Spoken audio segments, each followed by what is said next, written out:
how to use real estate to potentially replace a W-2, right? And what we always like to say is like, we want to try to make work optional is kind of the goal, right? Some people may love what they do, but I think at the end of the day, like what's really important is choice and control over your time and energy, right? So, first off, guys, just want to honor every single person here. I mean, it is Thursday on a summer July day. It's absolutely beautiful outside. So you guys could literally be doing anything else in the world right now. But all y'all decided to listen to me speak and hopefully share some wisdom.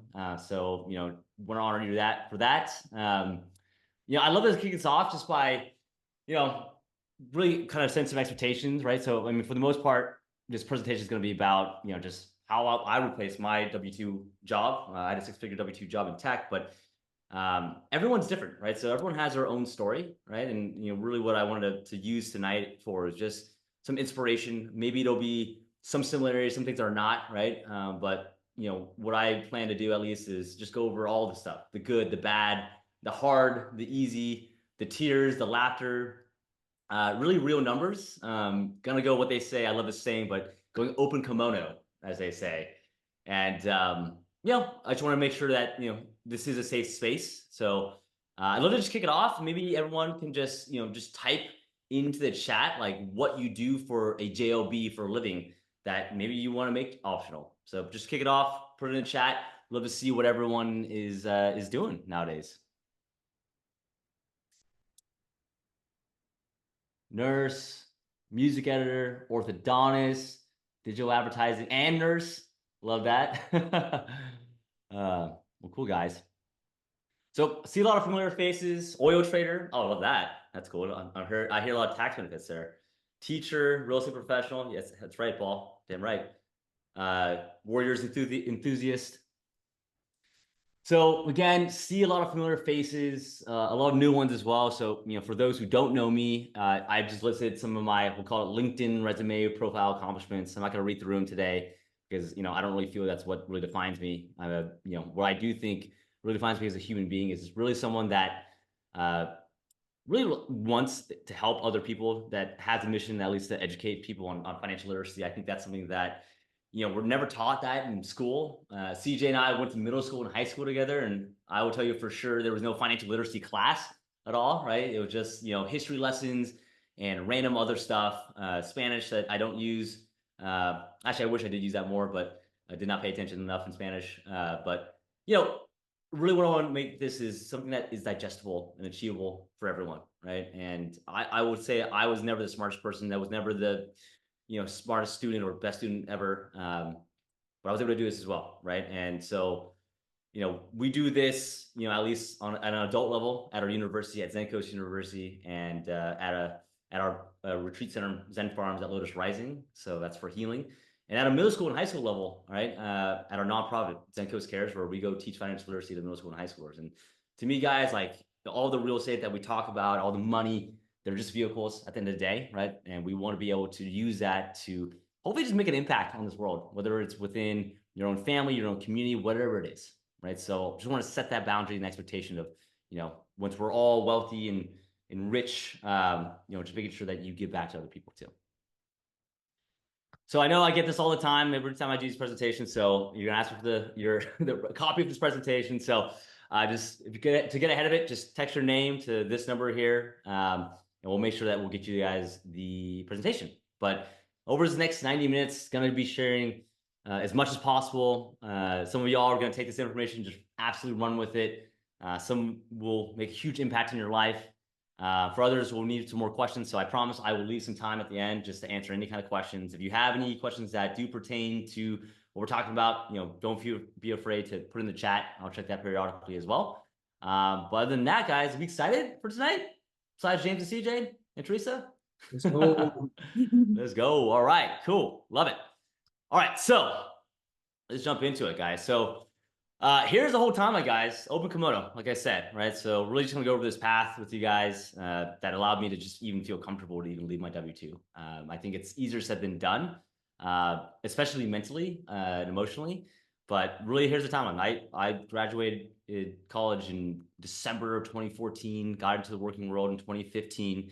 My first job was in tech at a little tech company called Oracle, where I met my wife. But moved to San Francisco at that time for it, and I think went in there like really excited to be in the corporate world, where I was always taught that that was the American dream, where you would find happiness and success, and found out very fast that was not the case in my situation. Not saying it was in yours, but I felt kind of what they call the young kids call it catfished in a way. And yeah, discovered Rich Dad Poor Dad, like a lot of people. Read that book, really changed my whole mindset on everything about financial literacy, about what you can actually do to even not work forever. I had $0 of passive income at that point. 2016, got inspired, bought a house hack condo in San Francisco. I'll go over the numbers on that. Lost 100K to a flipper. I'll also go through that as well. Very painful.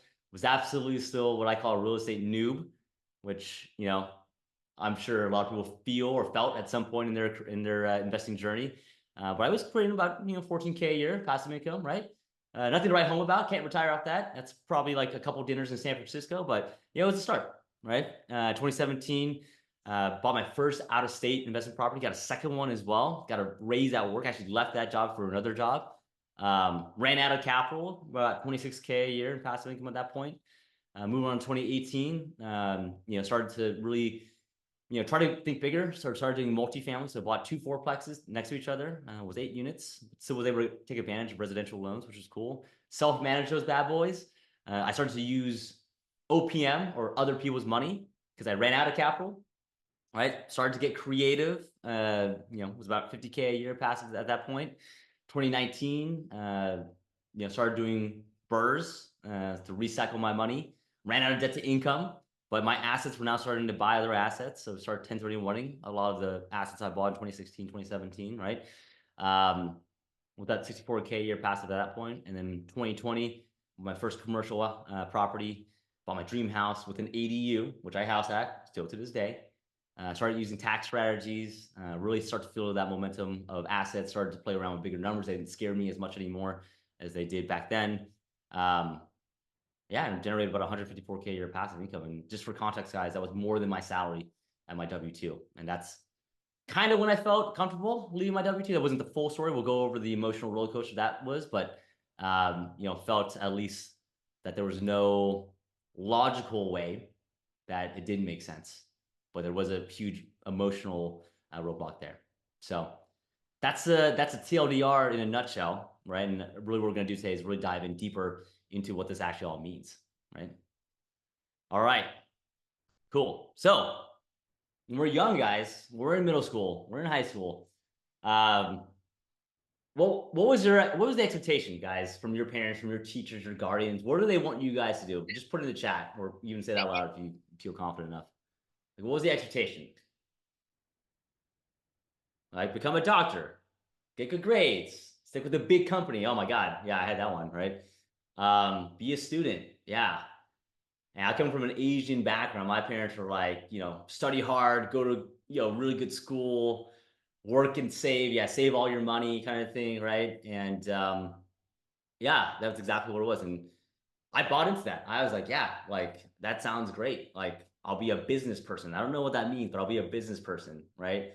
And when I was at Oracle, I think what I said before was like, man, it just felt like I was so like a catfish, alive, right? And I was so excited to get into it. And when I got that job, like I was so excited to actually start work. And then it was just like, go make cold calls all day, right? And I just think this whole concept of, I guess, the American dream, like get a government job, very safe, do well in school. This whole concept of the American dream, it's just outdated, right? Like I think back in the 70s, I was reading an article that in the 70s, even if you were like a waiter, you could support a whole family, right? You can raise a family, have a house, white picket fence, 2.5 kids. You could send 2 of your kids to a full-time 4-year college on just a waiter salary, right? Nowadays, I know freaking CFOs in the Bay Area that are living paycheck to paycheck, right? So things have just gotten different. Affordability has changed, right? And in reality, right, I think the average American spends a third of their life working. A third of it is sleeping, and then a third of it is doing everything else, eating, watching TV, leisure, all that stuff. And that number actually really scared me a lot, right? I was like, holy crap, like we just spent all of our lives just working essentially or sleeping. 2/3 of our lives sleeping or working, right? And that's freaking crazy. Right? Because I still remember the days when I was a kid in summertime, right? I see the kids out running around all the time, like just being free, right? Like that's what we're meant to do. Human beings are not just meant to like clock in, clock out all the time, right? And so again, I was in my job. I did everything I was supposed to for my parents, right? For my parents. I think that's something I want to key on as well. Wasn't for me, it was for my parents, right? Got through college, all that, got the job, got what I thought was a dream job, like came into work, suit tie, first, day, like ready to roll. And, they gave me a nice base salary of 47K for all that.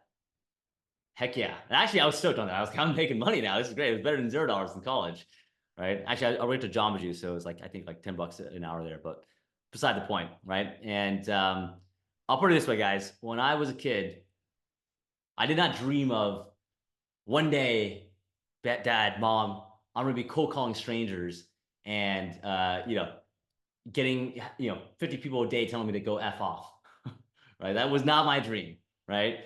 Um, I didn't even know what I was selling at Oracle. It's software, it's database. I'm not even sure to this day what the heck it is, right? So I have a picture there of one of my coworkers just after a hard day, right? That was, all of us, right? And it's like, dang, he ended up becoming a cop, but it wasn't the right thing, right? And so moving forward, like start to, find, I think I Googled one night, like, how do I quit my job? And Rich Dad Poor Dad, the book came up and I bought it on Audible. And I remember just driving to Las Vegas for a birthday party because I was too poor to fly. And we listened to Rich Dad Poor Dad on 2x speed. And by the time we had got there, we had finished the book. And at that time, my wife and I, girlfriend at the time, my wife now, Jenny and I were like, why are we here? Like, we should go back and start doing this, right? And, I was so inspired. I wanted to become a real estate investor. I told myself, I'm gonna become a real estate investor. And I don't know, is that, I think I said that to myself, and then I was like, okay, cool. Like, what do I actually do? How do I actually do that? Right. And then that's when all the analysis paralysis kind of kicks in. You're like, I don't know what I'm actually doing. And so my wife found a $6,000 mastermind actually on the radio. That's how old we are. It was a radio ad. And I'm sorry, it was a 30K mastermind called Fortune Builders back in the day. And I think we had $6,000 in the bank at that point. And I was like, Jenny, we don't have any money. Let's not do this. And she's like, we're doing this. And so happy wife, happy life. We did it, maxed out the credit cards. It was scary AF. But the reframe there is that it created a huge, like a sense of urgency for us of like, okay, crap, like we got to go do this. We've got to go make this happen at this point. Right. And here's a picture of me at one of the conferences that they held. Apparently we had like an iPhone 1 at that point because the colors are terrible. But yeah, but very exciting. Learned a lot from that point. And it really, I think the big thing actually, it just helped me change my mindset around my job, my job, right? Instead of me saying, I hate this, cold calling every day. And oh my God, it sucks and like, I need to get out of this job to like, I started to look at it like, it's like, wow, like, this is very cool. It's actually, this job gives me a huge performance incentive that if I hit, I can make a decent amount of money on. And so I was like, oh, okay. So let me start applying myself more to this. And my job then became a vehicle, right, for me, so I could buy more real estate. So that vehicle could eventually get me out of my job, right? It was this big triangle, this big circle, if you will. And that was a game changer, right? That year, I was the MVP rep for my division, the West Division. I made $75,000 that year. Big money. Again, in California, that's below the poverty line, but I thought it was a lot of money for a 22-year-old or 23-year-old, where I was back then. Um, really started to really hone down on just the expenses in general, right? So here's a graph that shows like what the average American spends on expenses. Californians, if you're out there, it's probably a lot more, right? 33% is housing, and it was like 50% for me, to be honest. So yeah, so really understanding that was my biggest expense was just very like strategic around, okay, well, how can I lower that expense, right? And started tracking just all the numbers. the most successful people I had met at that point, like knew their numbers, like you ask them, hey, well, how much you spend a month, how much you make a month, like they knew, right? They treated their life like a business, and I was like, that's really cool. So started like looking at my credit cards, all this stuff, being very frugal. Went to free happy hours, right? When I could go to my friends' companies' happy hours. We would do laundry at my parents'. Still got the avocado toast. Love that stuff. Um, but in combination of that, was now making more. I was making like 120K a year now, so breaking six figures. So that was a huge accomplishment for me. And that allowed me to buy my first asset, which was actually my house hack, my condo in San Francisco. And so just for comparison's sake, guys, I just want to show you guys what the numbers and the difference looks like, right? So like I lived with 5 other people in San Francisco, 5 other dudes, right? 20-year-old dudes. It was an absolute mess of a house, right? I'm surprised my wife stayed with me at all. Where I was paying $1,500 for rent. I had black mold in my bathroom, didn't even know what that was. I paid $400 in parking tickets quarterly, right? That's just kind of a rite of passage in California. So my housing expense was about $1,500 a month, right? So when I bought this condo, 1 bedroom, 1 den condo, 700 square feet, my PITI was about $1,200 and my HOA was $750, right? And I rented out the den. This is a tiny den, by the way, like probably like 150 square foot. We put a curtain on it and we rented it out to $1,200. We actually midterm rented it before midterm rental was a thing. We midterm rented it to what were they? Coding Academy boot camp people for $1,200, and it saved them a lot of money. It was a win-win situation because they were close to their actual boot camp, whereas everyone else that was doing these boot camps were like in the East Bay, like an hour away. But this guy could just walk, right? So that was awesome. So my housing expense actually halved, right? Because I got to now rent it out, and my housing expense went down to $759 a month, right? So now it was less than half my salary, which was great. So that was helping me save more, right? So now I'm saving more, right? And now I really want to get into investing, right? Because that's a house hack, and investing is a little different, right? So this is where we got real painful. Got really stuck in that analysis paralysis a lot, right? The fear, the self-doubt. What am I doing? Am I doing this right? Type a 1 in the chat if you've ever felt that before. And if you don't type a 1 in there, then I know you're lying, or maybe you haven't done any investments yet, because I guarantee you, if anyone ever says that, just so they never had that, then they're lying to you for sure. Because we're all human beings. Man, I had so much fear. I had so much self-doubt. Am I doing this right? Where have I messed this up?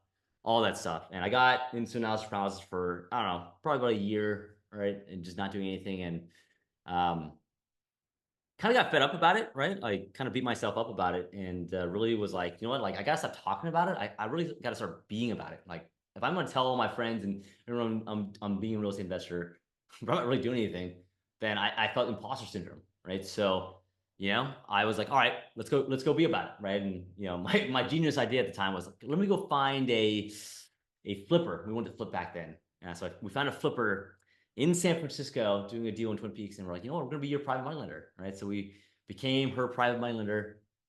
Handshake deal, no docs. We had docs. It was like a Rocket Lawyer document. It was literally, I still have it to this day. I should frame it, but it's like a paragraph long. Does not hold up in court. Anyways, did that deal, 100K with all of our savings at that time. Gave it to her. She closed that deal when went to the closing table to go pick up our check and our interest. And I'll never forget these words. She said, "Calvin, Jenny, I don't have your money."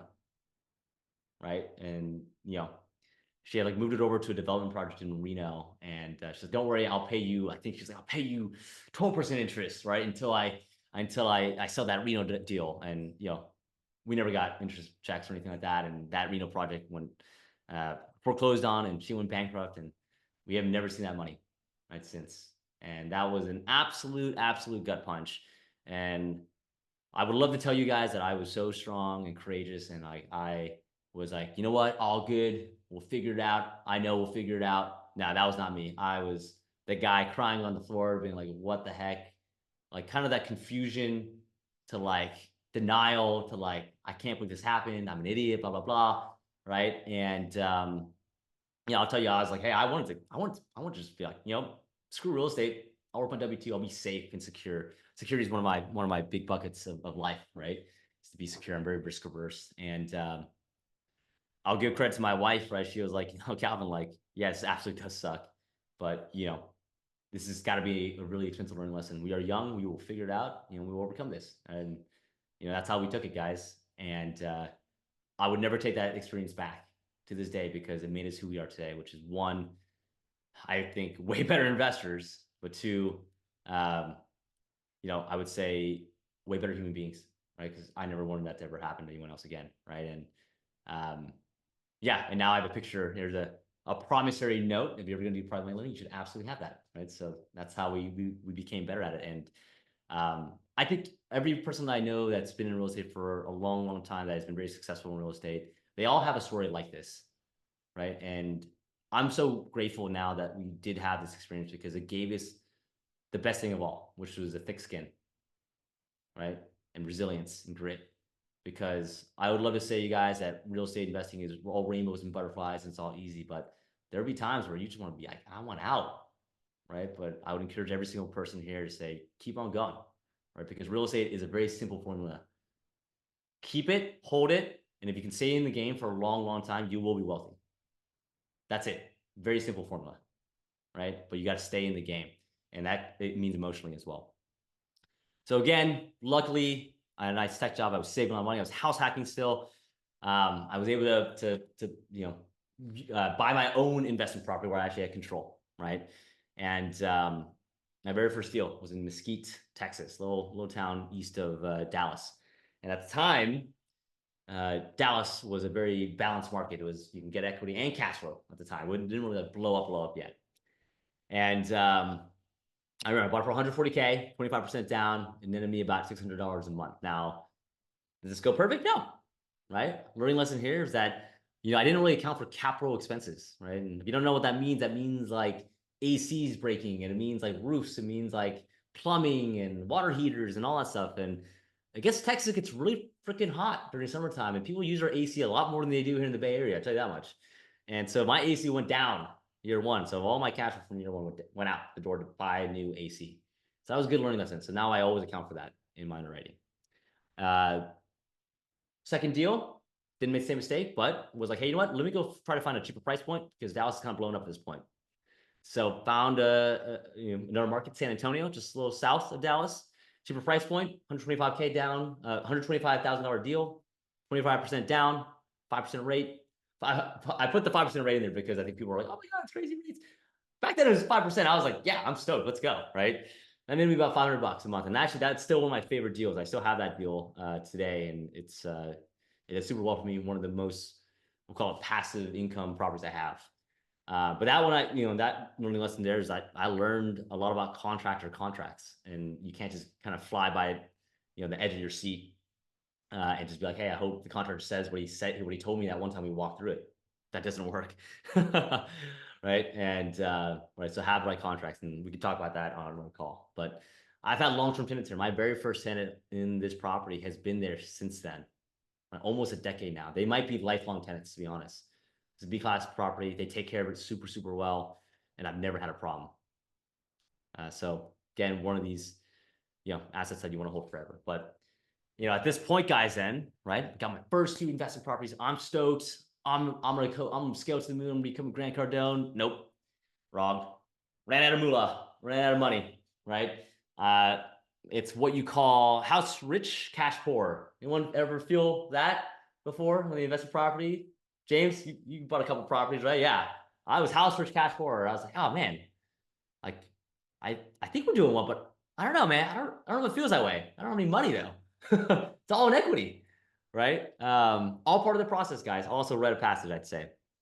So this is where things got really interesting for us, right? Then, I remember being at a conference, a One Thing conference. If you ever read the book, The One Thing, and on there, they were talking about reverse engineering stuff, and I was like, you know what? Like, I would love to reverse engineer this and see if I can actually get there, right? And to me, numbers don't lie. I'm a math guy in general. My goal was to do 10K a month. I don't know why 10K a month is thing, but for me, it was because it covered all my expenses at that point and some, and I knew I could live a good life off of that. So 120K, that was my goal, right? And so I started reverse engineering. I was like, all right, if my average cash on cash return is 8%, again, this is before STRs, MTRs, and all that stuff, then I need to invest $1.5 million at 8% cash to get there, right? So if I'm saving X amount a year in my job, my properties appreciate at a 5% clip. At what point can I 1031 some of these, refi some of these, get enough cash and save enough cash to get to that 1.5 number? And I did the math. And has anyone ever done this kind of math before? It's kind of eye-opening. You can get there. Not in the time frame I wanted to, though. It was like 30 years or something like that. And I was like, well, I'll be 65. I can retire anyways at that point. So I was like, all right, the definition of insanity is not changing anything and hoping things change, right? So then it was like, all right, let's start to be creative about this, right? Let's use our right brain a little bit. How can we actually get there, right? Using stuff. And this is when I was starting to learn about other stuff, right? So, OPM, recycling capital, right? Like, PML, private money lending, I think is a big one, right? On PML for other people's money, joint venturing, things like that. And then recycling capital, right? Like, how can you recycle capital in deals in real estate? Question, who knows? What's the strategy? Bird. Yeah, exactly, James Bird, right? So I got so enamored by that. I was like, oh, this bird technique, like that sounds awesome. So let me go try doing that. And let me try to use other people's money to do that as well, right? So I did my first bird here in San Antonio. I'll give you real numbers here. $72,000 cash. Guess what? That was a PML, right? My all-in costs on the rehab was $25,000. Right? So all in, including everything, $97,000, right? Got a 75% loan on the new value, right? So the refinance part of it, right? It appraised at 155K, right? So I got $116,000 back. Now, I'm not very good at math, but is 116K more than 97? Heck yeah, it is, right? So I got all my money back out, plus a little bit of, extra profit on the side there, but I still own the asset, right? And I got to rent this out for $1,200 a month. My expenses with everything, mortgage, utilities, or mortgage, lawn care, all that stuff, $1,000, $1,044 a month. Right? So my cash flow was a whopping $156 a month. So crushing it there. But I did own this property, and it was continuing to grow in the San Antonio market. I think this property is worth about $220 today, which is awesome. Still have this property. Actually, we did change it into an STR because that was what the numbers dictated was a better use of this property. But we need to do that for years down the road, right? So I was really excited. So once we prove this out, actually, I should point a story out. Again, not all rainbows and butterflies in this one. So remember the contracts I was telling you about before, right? So had contractors, all that stuff. I interviewed like 10, I had this whole system. And month one of the job was going great. Month two of the job, my contractors disappeared. Great. Sick, right? Emailing him, texting him, calling him, I'm getting nothing. His phone's actually disconnected. I'm like, oh my God, what is going on, right? And second month after that, get an email from him, Calvin, I'm so sorry. I got deported, right? And I was like, what? So I had all these contracts in place and all that stuff, but the one thing I didn't check was if he was a citizen. And it was kind of a bummer because he was telling me all these stories about how he went to high school and middle school in San Antonio. And I was like, oh, okay. Like I didn't even think about it. Right. And there's nothing you could do about that. Not something that like I could be mad about. He got deported and sucks for him too. Right. But yeah, it put me in a pickle. Right. But luckily some of the systems that we did have was we owned all the supplies. Right. So in our Home Depot card, right, it was our supplies. He didn't pick them up yet because you tell Home Depot like this is a contractor that's going to pick it up, and that's how they pick it up. So owned all the supplies. We just lost a lot of time. And I so went over our second contractor, and I still work with that contractor to this day, actually. So all worked out, but great learning lesson there too. Okay, guys. Now is when our assets starting to buy more assets, and this is when we got really exciting, right? So again, it takes some time. It's not like, hey, year one, like, hey, my property's worth double now. It's like, hey, a year appreciates, but you can force appreciation, all that stuff. And I always kind of use the analogy of a garden, right? So you buy one property, right? You plant a seed, right? And that seed starts to grow. And eventually that seed grows into something a fruit that you can pick as well. And then you can put that seed down too. And then you have 2 fruits, right? And then again, seeds, again, now you have 4, right? And that's what real estate is too, right? Because these stuff will start to compound and compound and compound, and you'll have this, what I like to call momentum of assets. Right. And you can use this metric called return on equity that I love, because a lot of people use what is called return investment, right? So your original investment, right? You put 20K down on a 100K property, you get $1,000 a month, you know, it's a XYZ% cash on cash return, right? That's a return on investment. But as your properties do grow, you're going to have a lot of equity in these properties, right? And you can now move these equity, right, into bigger assets at a similar cash on cash, but now your equity has grown, right? So if you had a 100K property, you bought 20K down, you get 20K of equity in it, right? Let's say it grows to 200K. Now you have 120K of equity in that property, right? And if you get, you know, a 10% cash on cash on that, that's a lot more cash flow than your original investment, right? And so that is something that also blew my mind. I'm like, wow, our assets can buy more assets to actually start to cash flow more. And so that's exactly what we did, right? So my first house was kind of sad about it. Kind of sad about it now, to be honest. But you know, it makes financial sense. Again, emotional, you know, about it still, and you know, I'll give myself grace there. But again, we were cash flow $600 a month on that deal. You know, 1031'd it as part of the down payment on the 16 unit that I'll talk about here in a second.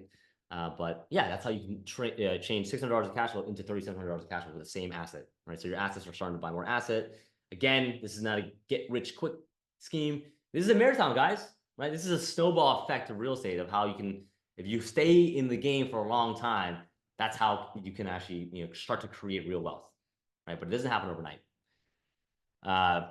Same thing here. This was Jenny's first property in Huntsville, Alabama. I think it was like, was it $69,000, right? And we 1031 exchanged it into this fourplex here that got a $600 a month of cash flow, right? So again, now you're starting to see like, okay, these smaller assets are starting to buy bigger assets, right? And you keep on doing that over and over again and until you have enough to say, you know what, I don't need to work anymore. Ryan, what year was this? Okay, so which one? It was the San Antonio. This one?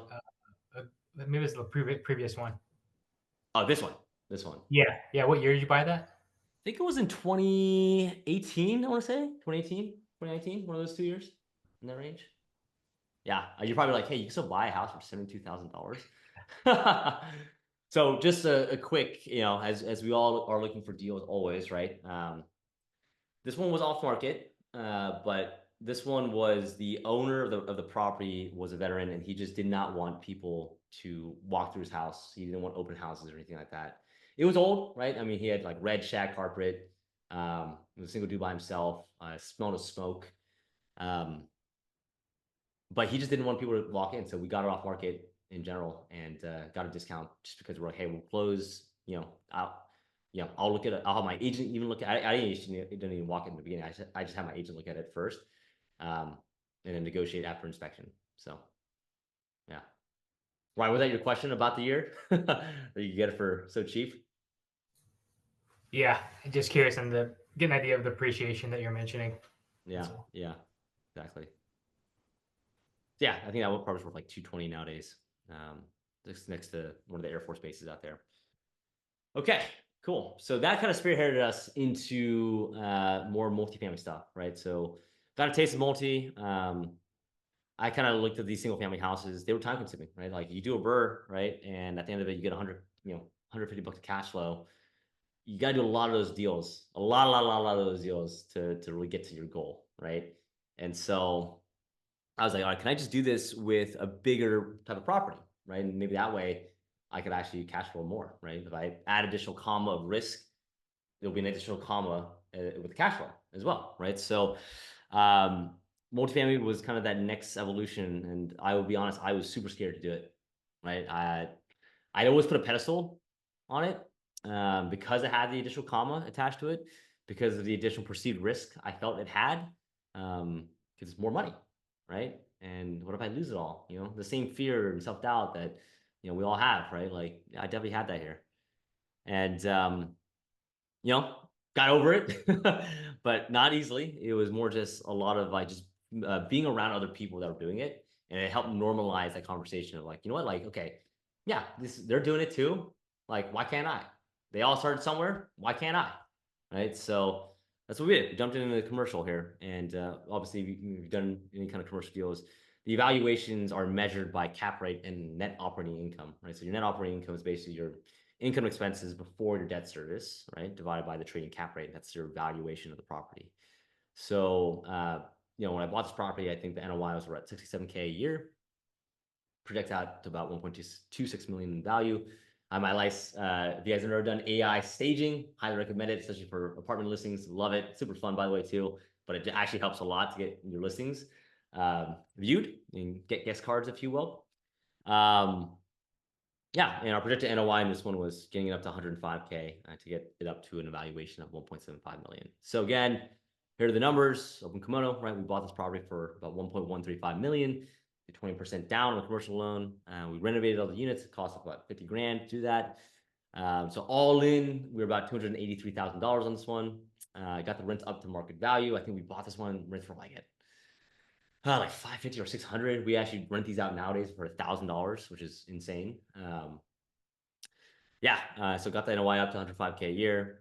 Do the math there. Valuation came back 1.75 million. We did a 68% loan to value, all right, on the new valuation. Right, so 68% of 1.75 million, $1.2 million loan. Paid off the old debt of 900K. That's 300K back to me. Again, 300K more than 283K. Heck yeah, it is. That's what math is, right? So got all my money back out and still own this deal. But now this time though, this asset still cash flows about $3,500 a month, even after the refi. Right? So that was the big difference on these commercial deals. And I was like, okay, I get it now. That's awesome, right? So I still own this asset. I love this asset. I'll probably keep it forever. It's like a 90s build, so love that vintage as well. But it still makes me good money. But on top of that, this is when I started to learn about this whole tax strategy thing that people always talk about. And I had learned about this tax strategy when I was, my first year in that mastermind, but I never knew what it meant. I was like, all right, I hear about this depreciation thing, but I'm not really sure what the heck that means, right? And so essentially just a high level summary, everyone gets depreciation on their property. Usually it's over a 27.5 year period. Now, if you have investment properties, you'll get a Schedule E on your tax returns, right? That's essentially where you put all your real estate stuff and your income and expenses, right? But one line item here is not real money, and that is the depreciation. It's what I call fugazi money, because it's not real money, right? You can deduct it, but it's not real money. And I think it was like the Walmart guys or something like that. Don't quote me on it. I think it was the Walmart guys that actually went to the IRS and it's like, hey, IRS, this is not cool. We have all these stores, but our light fixtures and our floors and our siding and stuff, they're all not worth the same the day after we put it in when it's used. So we should be able to write that off. And the IRS is like, okay, Walmart, we'll play ball. We're down, right? And that's how we get depreciation. But I had heard about this thing called accelerated depreciation, where instead of taking over a 27.5 year period, you could actually jam pack that into a 5, 7, 15 year increment, right? So essentially taking a lot of that in year one. And I was like, whoa, time out. Is this how people do stuff, right? And this is how Warren Buffett pays less than his assistant and all that stuff? And that's exactly what it was, right? And so the only caveat, though, is that you need to be a reps status to do that, a real estate professional status, right? Which means that you work 750 hours a year in real estate, or 1 hour more in your W-2, right? Or be married to a real estate professional, right? So my wife, we got married this year. She was a real estate agent. We got married out of love and taxes, but mostly taxes. Just kidding. I love her, right? So it was both. But yeah, so got to take advantage of this as well, right? And this is what the cost segregation report, which is what you need to take accelerated depreciation on that property, right? So we got $354,000 of depreciation on this property, right? So that means if I had made $354,000 that year, I paid zero federal, right? So that was like a game changer. Now we're putting gasoline on the fire, right? So a combination of these single family burrs and then maturing into things that we could tend to want to change into bigger deals, and us just focusing on multifamily burrs as well and recycling that same capital over and over again. That was starting to create a lot of momentum, right? And we started taking some of our single family burrs that we still had, and we started making them into STRs, right? Because now STRs were becoming a thing as well, right? So we kind of caught that wave. At this time, now we're in 2020, right? So we're in COVID. March 2020, we're locked down in our 700 square foot apartment that we were still house hacking, right? We have 3 people in that apartment in San Francisco, in Soma district, which is where a lot of homeless people are, right? My wife was like, nope, not doing this anymore. So she was like, we gotta go buy a house, right? So went to go find a house, bought our dream house.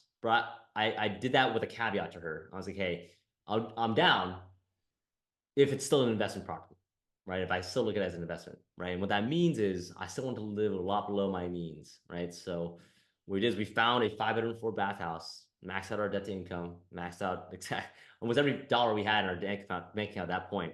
But I had an ADU on it, which is nice. And so our new mortgage was about $7,800 a year or a month. Sorry, a month. Our ADU, we were short-term renting at the time, got $3,000 a month on that bad boy. And we were 20 something at the time. I think we're like 27 at the time or something like that. And we're 27, 28, and we had three other bedrooms. And we're like, you know what? Let's get our friends to move in with us during this COVID time that we can't do anything anyways, right? And let's have fun. We rented it out for $1,200 a month for each room. Let's do the math, right?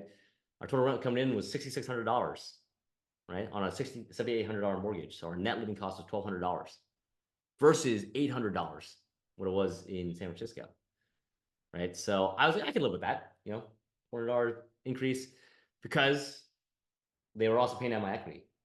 And I was getting $40,000 of equity pay down every year.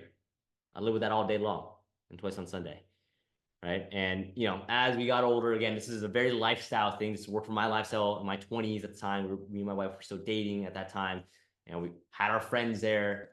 I think her brother lived with us at some point, or my sister lived with us at some point. One of my best friends lived with us at some point. It was a fun time, right? So just, you gotta understand your own lifestyle. You got 3 kids, that might not be working for you, right? And that's okay. Once we got married, we kind of said, you know what, everyone, get out, right? And so we still rent out the ADU. Now we do a midterm rental out there, but we still look at it as an investment too, right? And that's a big part of it. So last is, and then just key takeaways, guys. I work and talk with a lot of investors that are new, that are scaling, all that stuff. And the one thing I notice all the time is this: people think that this happens overnight. And I just always want to say, guys, like, I want to give you guys real. This is the open kimono session, right? Like, this doesn't happen overnight, right? But if you were patient about it, like, and you don't give up, you'll have some tough nights, sure, right? If you ever felt like giving up, don't. Right, James? I know we talked, right, a little bit. Like, don't. Like, just stay in the freaking game, right? Yeah, like I said, if you don't change anything, and expect things to change, that's the definition of insanity, right? So make a move, do something different, right? If it's not working, there will always be excuses in life, right? Life will come up. There will be roadblocks no matter what, right? But you can look at those roadblocks like losing 100K, or we've been audited by the IRS, right? We've been sued, all that stuff. But all that stuff were for us, right? Like the audit, it actually gave us more confidence that, I think we owed $111. That was it, right? That we were doing everything right. That made me feel a lot better about stuff, right? Got sued, right? But had the right insurance, and I didn't do anything, right? Didn't pay out anything because we were in the wrong. They were trying to get money out of us. So these robots become lighthouses for us, right? Like, okay, I learned that. I get to have these problems because if you're a real estate investor, guys, you're already in the 1% of the whole freaking world. To even think about investing in real estate, every single person on this call right now is someone that is in the 1% of the world, because we're even thinking about investing in real estate, where some people are just thinking about, when's my next meal going to happen? Do I have clean water? We have those basic necessities there. And I feel so grateful that we get to do this, right? We get to, have an insurance claim. We get to do all that stuff, right? And there'll be days that you do have that, and that's okay, right? That's a great problem to have. I'd rather have that problem all day long than trying to figure out, a water situation because I'm thirsty, right? Or I'm so hot, I can turn the AC on, right? That's so, we're just so grateful for that, right? So it's your choice, guys. You can live in abundance, or you can choose to live in that scarcity mindset. At the end of the day, guys, this is a people business, right? If you have great, amazing human beings to do this with you, in my experience, you're unstoppable, because you are. You get the ability to have not only your experience, but hundreds of thousands of other experiences, and good and bad, that you can source from. And I hope tonight, gave you guys some light, some experience of the real. I mean, people ask me all the time, like, how do you all do this and do it so fast, right? And that this is literally our story, right? Like, just having people, I guess, being a part of that support system to fill in the gaps, of things that we don't have, right? Sometimes it may be local knowledge, right? Sometimes it's boots on the ground. Sometimes it's just, networking with someone that helps you just get unstuck, right? Whatever it is, right? I think I want to normalize and just take away, I guess, that lone wolf mentality. When I was in corporate, like they always pitch that. I don't know why. It's like, oh yeah, like, yeah, that guy, don't worry, he's just a lone wolf, right? Like I always kind of despise that because what that says is that that person doesn't need help, right? But we're humans. We all need help, right? We're always growing, right? I still have a beginner's mindset, and I tell myself every day that I'm learning every day something new. Because if I were here telling you guys and presenting to you guys and saying that I am a guru and that I know everything, I've already told myself that I'm going to stop growing, right? And that's the disservice for everyone else on this call, right? And for myself, right? So I choose the path of like I want to continue to grow and learn because things are always changing. The real estate market is not the same as it was 2 years ago or 5 years ago. But guess what? Someone asked me that same question. Like, hey, I think they asked me the question of, you think if you started right now, you would have the same success, right? And the answer is, I don't know, right? But I do know that if I stayed in the game long enough, maybe it didn't take me 3 or 5 years, maybe it took me 8. I'd still be very happy with that, right? But what I wouldn't be able to forgive myself on was that I never tried and I never did anything because I was too scared or too lazy. Right? So the future we don't know, right? But if we continue to learn and just trust ourselves and trust that we're going to be in the game for a long, long time, that's what I trust, right? And if you guys ever want some kind of eye-opening graphic about that, just look up the S&P 500 over the last 50 years, or even the real estate median home prices for the last 50 years. The graph goes like this, right? It goes, but it keeps on going up over time. But it has peaks and valleys, peaks and valleys, peaks and valleys.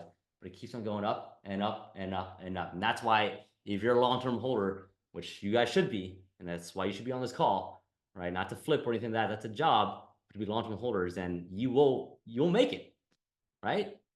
Eventually, you will make it. Just don't give up. And if you ever need any inspiration or help or some motivation, we're always here too, right? So next up, guys, if you guys want to stay in touch, these are the ways you can, right? If you want to help create impact with us in our nonprofit, zencoscares.com. There's a QR code there. If you want to help, you want to invest with us in some of our bigger deals, zencoscapital.com. If you want to get mentored by us, zencosuniversity.com. If you want to heal with us and go to some of our retreats in Hawaii at our retreat center at our Zen farm, lotusrisingretreats.com. Right, but after that, guys, I hope this is super helpful. Please type a 1 for my own psyche that this was helpful for you guys, and happy to answer any questions that you guys may have. Saram, what's up, brother? Happy belated. Thanks, man. I appreciate it. All right, guys, what questions we got? I got one real quick. Yeah, James, what's up, brother? So Calvin, when you were moving from single family to the bigger multifamilies commercial, like one of them you said you had 95K in equity and you rolled it into the new property. Was that via a 1031 or a HELOC, or how did you do that? Yeah, via 1031. Yeah, I sold that property. My first property again. I kind of regret it now, but at the time, I needed that cash to buy that property. So, but I mean, you obviously exchanged it for a much better cash flowing asset, so it was worth it, right? Or yeah, logically totally worth it. Emotionally, it was more just, oh, it's my first house. It was my first investment property, so that's why. Got it. Thanks. Yeah. What else, guys? Can you hear me? Yeah, Jasper, what's up, brother? So where do you find most of your wholesale like connections? Do you find them through meetups? Do you find them through other people? What method did you take to find the wholesalers that ended up getting you like your biggest deals? Yeah, so are you talking about just wholesalers in general, or just where we find our deals in general? Just the wholesalers themselves. Yeah. Okay, just the wholesalers. Yeah, so a lot of networking, right? So I bought probably a handful of properties from wholesalers, right? So again, we always want to create a bigger funnel for ourselves, right? So agents, wholesalers, off-market networking is a big one, but wholesalers, I'd say, is a small percentage of what we do. But I found mine via actually Craigslist, to be honest. So Craigslist listings in general, right? So I remember one I found on Craigslist that they were just promoting some of their properties, and then I just got in touch with them. Kind of same thing as agents. Like I was like, hey, this property probably doesn't work for me, but like keep me in your pipeline. And then they start sending you deals, and then you start evaluating them, and you give them feedback, right? Because then they know you're serious, right? And I always kind of use this trick. Wholesalers love this. Hey, I'm in a 1031 exchange right now. So yeah, I need to go deploy some capital. So let me know what kind of deals you have. They always start sending you deals. This works for agents, brokers as well. They'll start sending you deals like ASAP. So little trick there. What else? Facebook groups nowadays are really good for that too. So I'd say those are kind of the big two. And then networking, of course, just asking other investors, who they work with. Typically 80-20 rule, which actually applies, I would say. 80% of the deals in the market are done by 20% of the wholesalers. So all roads kind of lead back to Rome in that kind of case.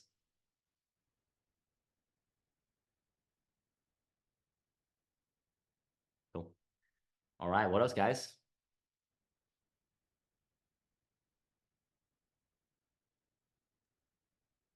We're feeling super confident. We're all gonna go out there and buy a bajillion units. Calvin, when you went to more of the commercial or multifamily, that big step up, did you do that in your local market or did you go out of state? Yeah, I went out of state. I live in California. Hard to cash flow here, right? So my principle is, for any kind of deal is that it's got a cash flow from day one, right? So out of state it worked still, and so it does. So that's why we went out of state. So my first actually multifamily was actually in Kansas City, Missouri. Then we went into Alabama, Huntsville, and started scaling from there.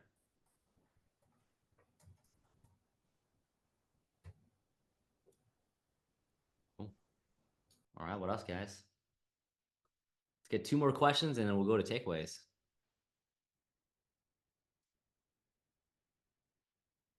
Who else? Who else? Who else? Calvin, I got a question for you. Yeah. So obviously you're seeing the market is kind of the way it is right now.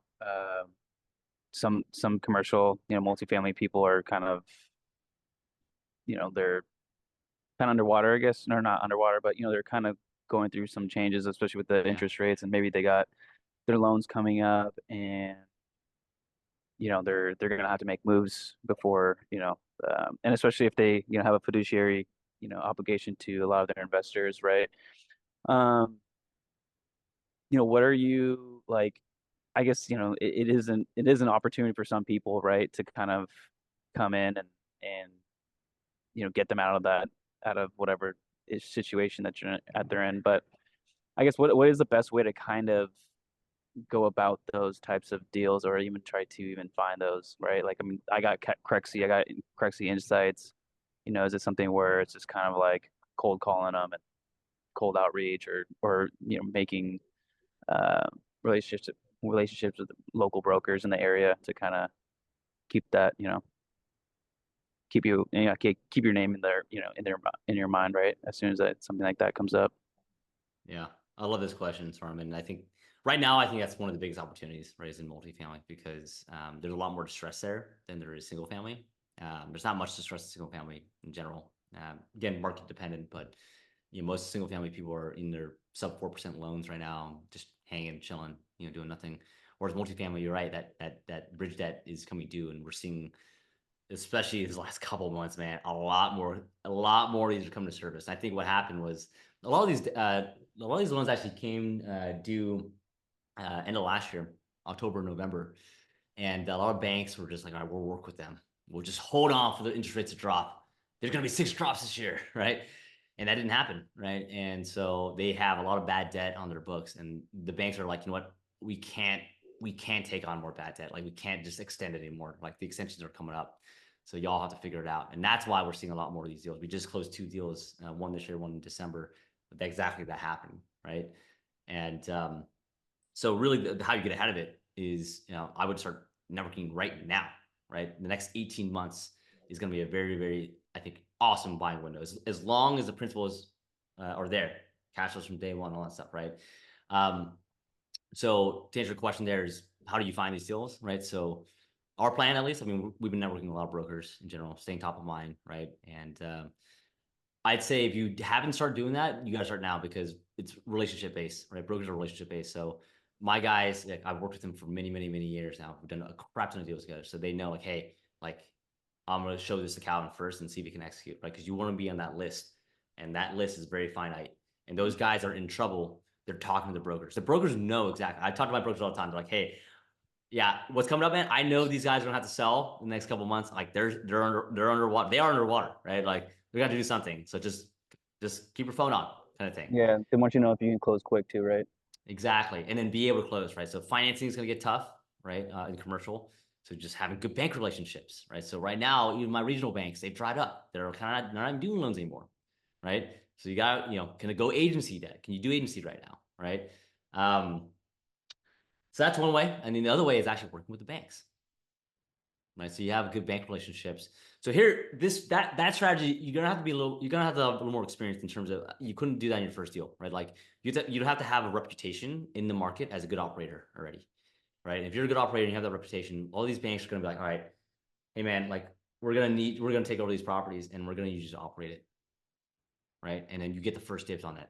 And you're like, okay, cool. Well, I can operate it too, but I can also buy it for 60 cents on the dollar to get it off the books. What do you guys think? A lot of banks, they are not equipped. They are not equipped to be real estate operators at this point.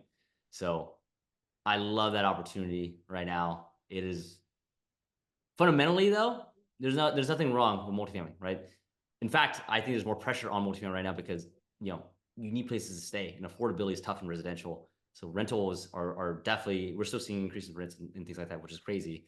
But what is the problem with multifamily is debt and lending and capital. So again, weather the storm, baby. If you can get there and actually have capital right now, it's a good time to deploy. So long-winded answer there. I don't even know if I answered your question or not, but no, I did. I love talking about this kind of stuff. Yeah. Find a deal, maybe bring it to you then. Yeah, 100%. Always open, especially if it's in the Southern Tennessee, Northern Alabama area.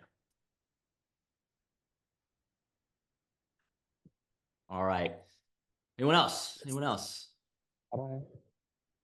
Clark. Hey, Calvin. Yeah. Hey. Hey. First off, thank you for putting together this presentation. Very informative. Thank you for all the information. Yeah, I feel pretty confident in my backyard in California. Even in city or in state. Yeah. How do you find deals out of state that don't require as much capital, but have potential for growth? Yeah. Well, first off, I live in California. We have a lot of deals here too. I still love California. You can find it just a little more. You got to kind of farm a little bit more, right, in general. But yeah, how we find deals out of state. I mean, again, a combination of a lot of things, but a lot of it is just networking, I would say.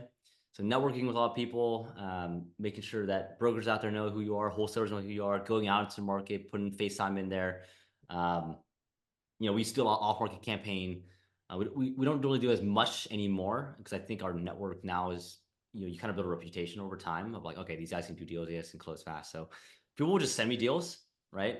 Just friend of a friend that saw me one time knows that, hey, I do real estate and, need some help with this. And like, hey, maybe you can do this deal. I got a friend who's hey, I got this text the other day, actually. It's like, hey, I got a friend who is in the military. He wants to sell and he's down to seller finance it. Can you take a look at it? It was in San Antonio. And I just did, right? You kind of just look at, deals left and right, right? And if not, you connect people, right? And so just be a value for people in that local market, Clark. But trust and verify, right? So you have your team, your boots on the ground team. That could be anyone from your agents, wholesalers, all that stuff, property managers, contractors, everyone, right? But I use a method called trust and verify, right? So I trust what they're telling me, right? But I verify with other things, right? And we live in a day and age where technology is very easy to get information, right? You got Google Street View, you got crime maps, you got all that stuff, right? School districts. So you can do a lot of research on the ground floor before you actually execute on a deal. But my recommendation, Clark, if you're looking out of state, because I agree with you, like that's the way to cash flow. Go fly out there, go meet them, go put face to name, right? You build trust a lot faster that way versus just on a phone call. That becomes a very vendor relationship, like, right? Go out there, meet someone, get to know them, ask them about their lives, right? Be a partner. Don't be a vendor. Be a partner with them. Like, hey, how can I help you in your business, right? So, real estate agent, for example, here's a talk that I use. Like, hey, I'm a real estate investor. I belong to a lot of communities. Know hundreds of other investors. So, I'd love to hear your goals as well. What are your goals and what's your vision for, I guess, being an agent? Okay, cool. You want to sell more homes. That's great. Well, if you do a great job for me here, like I will absolutely spread the seed like wildfire, right? And give you any connections that you ever need, that you'll be super, super busy, right? But I want you to prove it with me first. Is that okay? Can we have a long-term relationship that way? And they'll respect that a lot more too, right? And so, yeah, and then follow up on your word, right? Like I've sent like some of my agents are like too inundated, right? So I'm like, okay, I gotta find more people because now our network, we just try to connect people, right, in general. And but that also gives us first dibs on stuff. So I don't know, Carl, does that make sense? Yeah, I guess just to elaborate on that, other than just throwing a random dart on a map, how do you what kind of factors do you look at? Do you look at job growth, unemployment rates, migration patterns? What are the underlying factors that you would consider investing in a particular market? Yeah, 100%. So I did a whole session on this dedicated to just market analysis stuff. It's on YouTube on my channel, Calvin Oh, great. REI. Yeah, but to answer your question short-windedly, there's 4 metrics that are non-negotiable for me, and then everywhere, and then other stuff, then we go micro on it. So I'll give you the 4 metrics, right? So population growth, job growth, wage growth, and then the 4th is economic diversity, right? So economic diversity just means that it's not just Detroit, for example, was a very non-economic diverse city because it was all about auto industry. Like I think like more than 50% of jobs were GM at that point in 08, 09, right? So you saw a collapse from that collapse. So I like economic diversity because that allows me to have a little more, I guess, fluctuation in a certain market and be protected, right? So if you think about like there's a town called Odessa, Texas, for example, very infamous for Friday Night Lights, the show, right? But it's really known for 2 things: football and oil, right? What that means is that if you're a doctor, if you're a hairdresser, if you're in the nail salon, you're in the oil business, because when the oil business goes down, so does your clients. They move out. They don't have the money to have their nails done, all that stuff. So I like economic diversity, right? As you go into the micro factors, things like what is your competitive advantage in that market? My first market was Dallas. My aunt, my second aunt actually, she was a real estate agent out there. So I just felt more confident that just to have family nearby, right? Was something that gave me a little bit of confidence, a little push there. So what else is there? We look at crime mass, we look at census data, right? So census data meaning wage, what is the average? So we go micro, we want neighborhood census data of like, all right, how much is that person making in a certain area, right? On average, what's the household income in a certain area? Because you want that to be at least 3x of what you are going to charge for rent as well, right? So you kind of look at that, you look at demographics and all that stuff too. But yeah, that's kind of what we look at. All right, thank you so much. Say that last part again. You're gonna charge 3x of 3x of income should be so sorry. They should have 3x of your rent amount in gross income. Gross income, not taxed. Gross income, right? Okay. So if your rent's $1,000, they should be at least making gross income $3K a month. Okay. Yeah. One thing to add on that, Clark, actually is also what was it? I forgot it. It'll come back to me. There's one other thing that it's gonna bug me now, but I'll just like email me later, and when it come back to me, I'll message you. No, thank you. Hey, Calvin. Yeah. Sorry, what were the 4 again? I was trying to manage my daughter here. Job growth, population growth, economic diversity, and what am I missing? Yeah. So job growth, population growth, wage growth, and then economic diversity. So wage growth. Thank you. So just a nice trend, right? So for Huntsville, Alabama, for example, there's been a huge wage growth there because a lot more companies were moving stuff there. So a lot more jobs were coming there too. So the average wages went up like crazy. So that's awesome. You want to look at factors like, so I used to work at Oracle, right? Oracle moved their HQ from here to Austin. And guess what they just did? They just moved from Austin to Nashville, right? So that's going to bring, thousands of jobs, high paying tech jobs to that area in, I think, East Austin or East Nashville, right? So something to watch, right? But then SpaceX made the move to go to Austin. Okay, so how many jobs is that, right? So there's also, companies moving around as well. So you can also see like HQs relocating in alignment. So like Dallas, I think last year, Caterpillar moved their HQ to Dallas from one of the northern states, Indiana, Wisconsin, one of those two, or one of those up there, Michigan. big company, right? So like they're, like that's a big trend too. Clark, I remember now. Sorry. So Clark, last micro metric that you want to look at for. So this is something that is affecting Austin, Texas, right? So inventory, supply, right? So when supply starts to go up, and Redfin has this data, Zillow has this data, you can all look it up. It's great, actually. We have access to more data than we've ever had. When there's an oversupply or there's a trend of supply going up, but that's when prices start to come down, right? And rents start to come down a little bit too. Right. So Austin right now, for example, I was looking at this the other day, they've got like the most inventory they've had since 2009. They have like 4,800, properties for sale right now. Most of they've had, I think, pre-temp. The peak was like less than 1,000. They were kind of averaging around like 1,900 in that range, 2,000 in that range, right? And now they're double that. So you can see Austin prices have come down like 25, 30% since peak. So you want to look at that kind of stuff too. Housing starts. So just macro trends, guys, right now is that people built a lot during COVID, 2020, 2021. Rates were low. Construction was cheap. Or I guess loans for construction was cheap, not labor. That went up. So everyone built a lot in 21 to like 2020 into 2022 essentially. But what happened at the end of 2022 is that rates started to balloon the fastest ever done. So people stopped doing construction, and it's still in that point. People are not really starting new projects, right, in general construction because it's too expensive. So now it's a combination of high wage, high labor costs, and high interest costs on the loan. So there's a gap now that no one's doing new construction, right? So there's always a lag effect. So that doesn't happen until a couple years down the road. So basically what has to happen for somewhere like Austin, for example, people are moving there like crazy. SpaceX is moving their stuff there, right? But people have to absorb those units, so supply of units, right? And so once that supply starts coming down again, right, then prices will come back up again, right? And because there's no new supply entering the market because no one's done new construction, that's where that magic happens again. And so there's kind of a gap there as well. And until rates come down, there's going to be less and less actual new starts. And so like for places like California, Clark, like you said, hey, there aren't any new starts. No, there's no housing here. I mean, the most housing that people get now is in California is the ADUs that people build as well as part of just, trying to create more affordable housing here, right? But yeah, everywhere else, red states, it's like, cool, you got a name? Okay, go build. What you're saying is Austin will be a good time to invest in.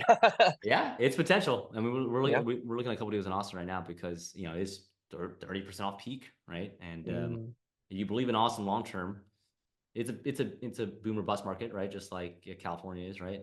Florida, you kind of seem a drawback too, but yeah, I mean, there's a lot of economic things to like about Austin still. Just a lot of supply. Buyer's market for sure. Cool.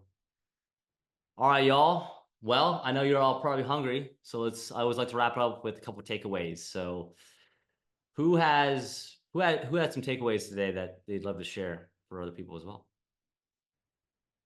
It's a long game. Long game, CJ. I love it. All right, one other takeaway.